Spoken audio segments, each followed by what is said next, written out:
Are TikTok's days in the US numbered? For months, politicians have been trying to ban the app, and now, TikTok is getting its day in court.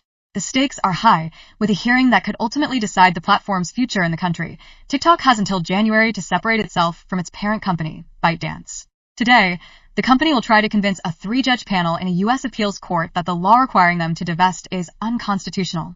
This law was passed in response to growing concerns that the Chinese government could potentially misuse the data of TikTok's 170 million U.S. users. To break it down further, Ashley Gold, a tech and policy reporter from Axios, says this hearing is critical. This could be one of the last major steps before a decision is made. The judges could rule in TikTok's favor, deeming the law unconstitutional, allowing TikTok to continue operating in the U.S. as it has. Or they could side with the government, which would force TikTok to either sell its U.S. operations or shut down. If the ruling isn't clear, this case could even head to the Supreme Court.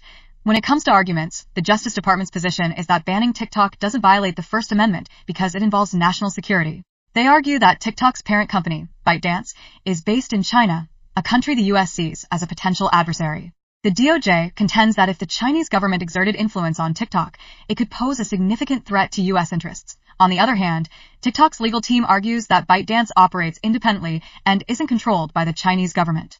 They claim that forcing TikTok to shut down or sell would infringe on their First Amendment rights, as well as those of its millions of U.S. users. In essence, TikTok is making this a fight about free speech.